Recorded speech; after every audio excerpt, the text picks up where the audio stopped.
Marvin Vettori and Jack Hermansson set the UFC middleweight record for most significant strikes thrown in a fight. What up, Fightful fam, and welcome to your Fightful Fix UFC Vegas 16 post-fight edition.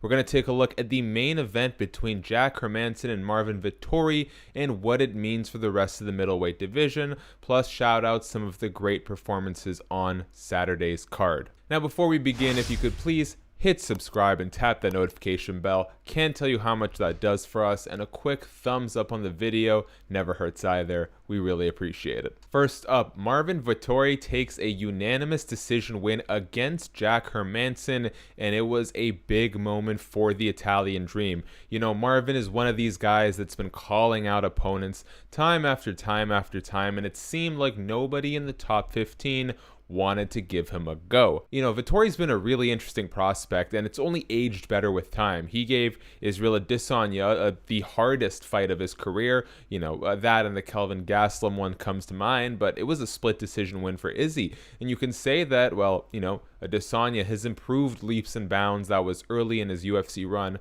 sure. But all I mean to say is, if you look at how much Izzy has improved since that Vettori fight, and he has improved a ton, I'd argue more than Vettori, you gotta give Vettori some credit for continuing to work his way up the division. He gave Adesanya his toughest fight, and he is now going to be, as of tomorrow probably, a top 5 UFC middleweight. This was always going to be a dangerous fight for Jack Hermansson to take. He was number 4 in the division, taking on number 13, and you gotta remember, there were a bunch of circumstances that led to this point. Initially, it was supposed to be number 4 Jack Hermansson versus number 6 Darren Till. Darren Till pulls out with an injury. Kevin Holland, who was unranked, steps in to fill the spot.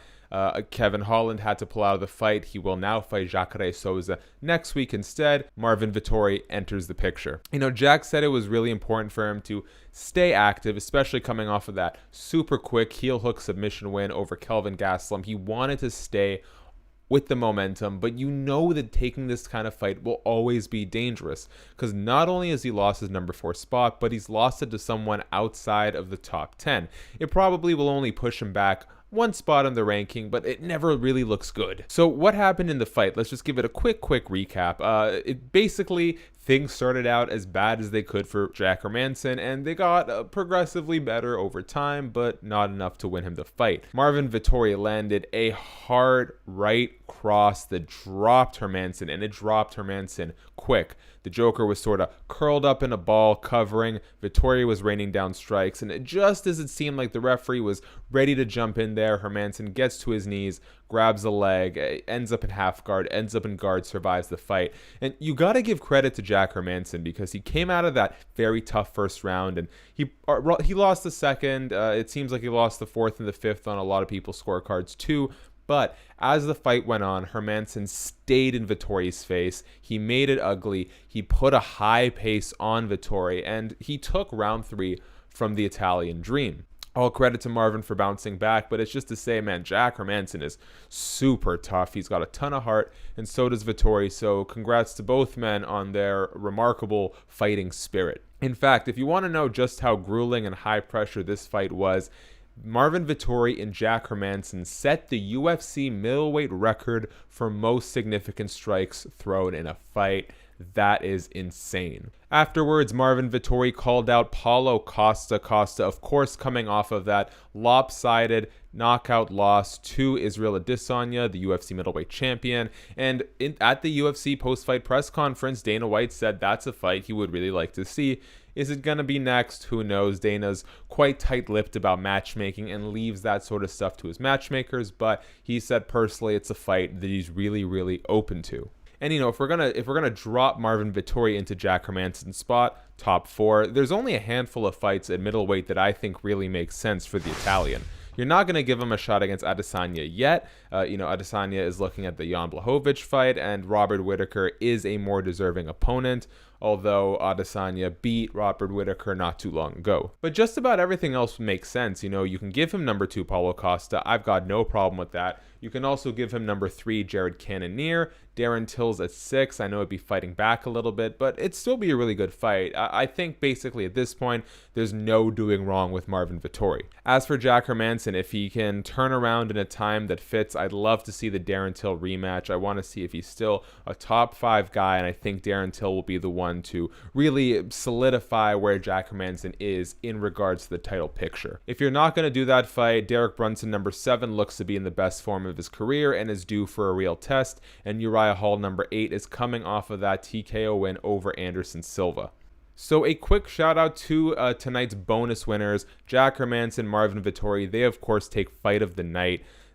Performance of the night bonuses, wow. One goes to Jordan Leavitt, who scored a very scary knockout slam over Matt Wyman. Matt Wyman sort of jumped into a standing guard. Leavitt, to his credit, stayed calm, walked him over to his own corner, framed a forearm against Wyman's chin, slammed him down, immediately went out. And afterwards, Dana White said, because Wyman was out for quite a while, fortunately he was able to get up. He walked out of the octagon on his own 2 feet. Dana White says he is okay, but Dana White said something that I think really just exemplifies how gnarly this knockout was. Dana White said the sound that it made when Leavitt slammed Wyman, Dana White never heard before. He just described it as weird. So, man, take that for what you will. Additionally, Gabriel Benitez scored, wow, a step-in knee to the chest of Justin James that immediately crumpled the man. This was such a hard shot, and you got to put so much power into a knee to the chest to drop someone like that, and Benitez is being appropriately rewarded. There were 2 other notable finishes on that card. Jamal Hill TKOs Ovince St. Preux on the main card, and then on the prelims,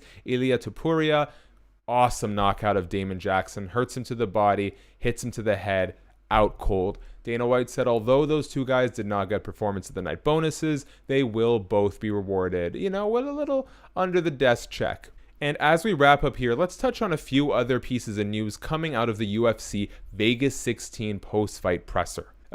Chris Lee, the judge who scored it for Paul Felder against Rafael dos Anjos, was at the heart of another very peculiar split decision. Again, he was the one dissenting judge, a habit for him in 2020. And Dana White said he would like to see the Nevada State Athletic Commission do something about these judges that continue to be on the wrong side of decisions. Touching on Yoel Romero's recent UFC release, Dana White said to expect about 60 more cuts by the end of the year, and that Yoel Romero's release from the UFC was strictly a matter of his age, and his recent record had nothing to do with troubles at the negotiation table. And that is all for today's Fightful Fix. Let me know in the comments section, guys, what would you like to see next from Marvin Vettori?